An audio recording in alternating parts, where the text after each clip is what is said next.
नमस्कार दोस्तों, मैं मुकेश यादव आप सभी का अपने YouTube channel Kaimur and Umang piggery farm में स्वागत करता हूं। मेरे प्यारे दोस्तों और किसान भाइयों, मैं आपके लिए पिग फार्मिंग के रिगार्डिंग वीडियो अपलोड करता रहता हूं। तो आज की जो ये वीडियो है ये स्पेशली उन फार्मर्स के लिए है जो नए फार्मर्स हैं। तो मैं इस वीडियो की हेल्प से आपको बेसिकली 4 से 5 टॉपिक इसमें कवर करूंगा। तो चलिए शुरू करते हैं। सबसे पहले फार्म के डिजाइन को लेके बात करते हैं। अभी के टाइम पे बहुत से लोग ये बोलते हैं कि फार्म आपको हाईटेक फार्म बनाए, हम केजिंग सिस्टम बनाए, ठीक है। और बहुत लोग ऐसे बोलते हैं कि एक दो जितने अपने सरकारी फार्म बने हुए हैं उस तरीके से फार्म बनाए। तो मैं आपको एडवाइस ये दूंगा कि फार्म जो है वो आप कम से कम पैसे में फार्म बनाएं। अपने जो छोटे स्केल पे काम कर रहे हैं फार्मर्स, उनके लिए ये सलाह दूंगा कि फार्म का डिजाइन करने से पहले आप 4-5 फार्म देख लें। उसके अलावा जो फार्म में आपका गेट है, जो आपका फीमेल का या एनिमल्स का जो रूम है उसका जो गेट है वो 2x3 का गेट होना चाहिए, ताकि आराम से इजली जो भी मादा है वो निकल जाए और अंदर आ जाए। उसके बाद जो मादा ब्याने वाली हैं, जो प्रेग्नेंट मादा हैं, उनके लिए केजिंग सिस्टम होना चाहिए। तो केजिंग सिस्टम के लिए अगर आपके फार्म में अगर आपके पास 20 मादा है तो आप आराम से अगर 4 से 5 केजिंग सिस्टम है तो भी आपका काम चल जाएगा। और दूसरी बात ये कि फार्म में टैगिंग होना चाहिए। अगर फार्म में प्रॉपर टैग रहेगा तो आप फार्म में एक एक मादा का, एक एक एनिमल का प्रॉपर रिकॉर्ड मेंटेन कर पाओगे।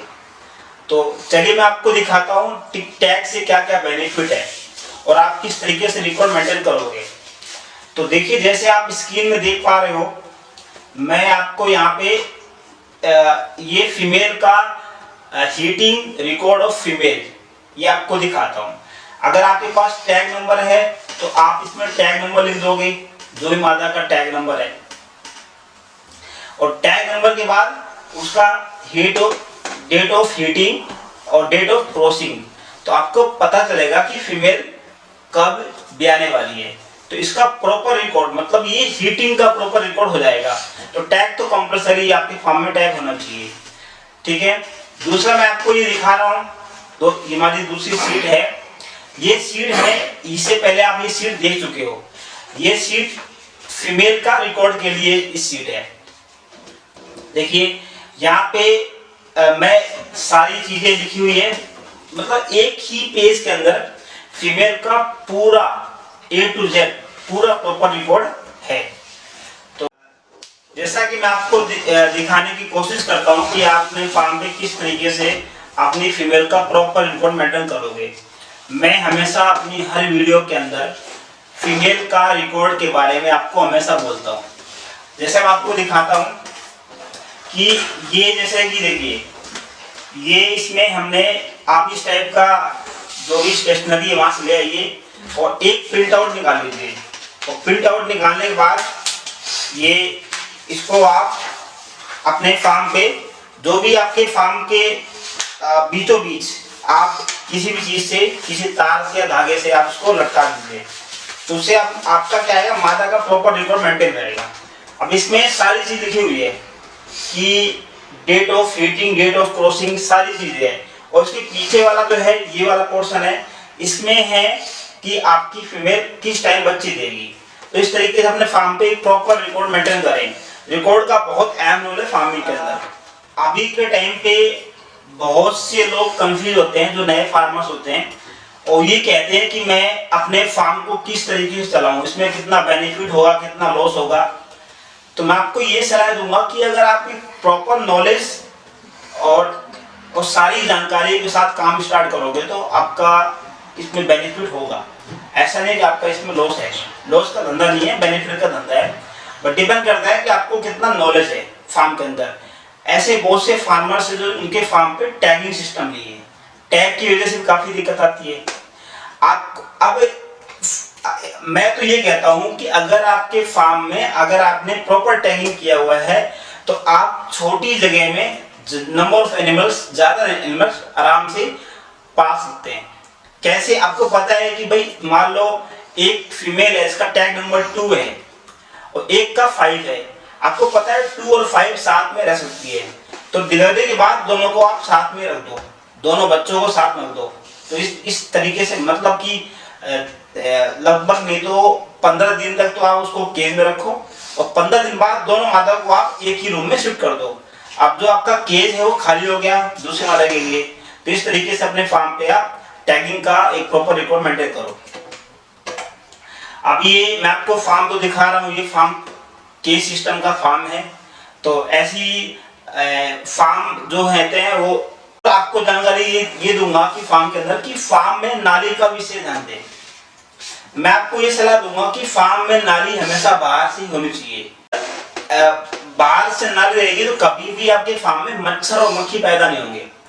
इस बात का विशेष ध्यान रखें। और नाली के लिए आप मुझे कॉल करें, मैं आपको डिजाइन दूंगा, आपको बहुत बेहतरीन डिजाइन है।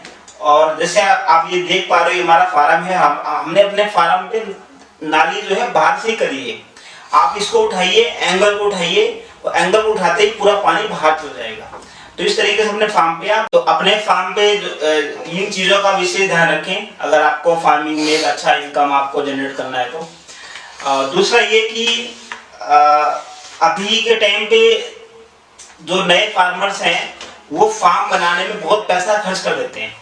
तो आप कभी भी फार्म में फालतू पैसा खर्च ना करें। फार्म जो है आपका मिनिमम से मैक्सिमम आपके फार्म पे 10 लाख से 12 लाख रुपए लगे, फालतू पैसे फार्म बनाने में इतने पैसे ना लगे। तो इस बात का विशेष ध्यान रखें, फार्म में कम से कम पैसा लगाएं। दूसरा ये कि फार्म में पुरानी चीज का आप यूज कर सकते हो। जैसे मैं आपको दिखा रहा हूँ हमारे फार्म के अंदर सारी की सारी चीज पुरानी हमने यूज करी है। ये जो इसका मेन गेट है ये भी पुराना है, जो अंदर का कीपर रूम का गेट है ये भी पुराना है, ठीक है। तो अपने फार्म पे जो बीचों बीच रेलिंग है ये भी पुरानी है। तो अपने फार्म पे आप पुरानी चीज यूज करने से कोई नुकसान नहीं है। अगर आपको कहीं पुराना मकान बिक रहा हो, वहां पे कुछ चीजें मिल रही हो, आपको आपके कोई कॉन्टेक्ट में बढ़िया ठेकेदार हो, जो जैसे कि रोड के बीचों बीच होते हैं डिवाइडर होते हैं, डिवाइडर, तो डिवाइडर का लोहा आपको मिल जाए, सस्ता मिल जाए कहीं यहाँ पे। तो उस तरीके से अपने फार्म पे आप कम पैसे पे फार्म बना सकते हो। आप पैसा कमा लो, उसके बाद आप फार्म को और बड़ा कर लो। दूसरा ये कि फार्म में कभी भी आप ये डिपेंड ना रहे कि मुझे बच्चे बेच के मैं पैसे कमा लूंगा। आप फैटनर पे फोकस करें। फैटनर के लिए अपना खुद का फीड बना सकते हो। तो शुरू में अपना खुद का फीड ना बना, कोई दिक्कत नहीं है, लेकिन बाद में जब आपको 1-2 साल हो जाए और आपको कुछ नॉलेज हो जाए तो आप फिर अपना खुद का फीड बनाएं। खुद का फीड बनाना कोई बड़ी बात नहीं है, आप 2-3 फार्म मिलके खुद का फीड बना सकते हो, ठीक है। क्योंकि खुद का फीड बनाओगे तो आपको पता चलेगा कि आपको मालूम रहेगा कि आपने क्या क्या उसमें डाला है। कंपनी में क्या पता कंपनी क्या डाल रही है आपको, ठीक है। तो इस बात का विशेष ध्यान रखें। और मैंने इस वीडियो की हेल्प से आपको फार्म का जो बेसिक नॉलेज है आपसे शेयर किया है और आपके लिए मैं इस तरीके का वीडियो अपलोड करता रहूँगा। तो अगर आपको हमारी वीडियो अच्छी लगे तो हमारी वीडियो को लाइक करें, शेयर करें और सब्सक्राइब करें। धन्यवाद।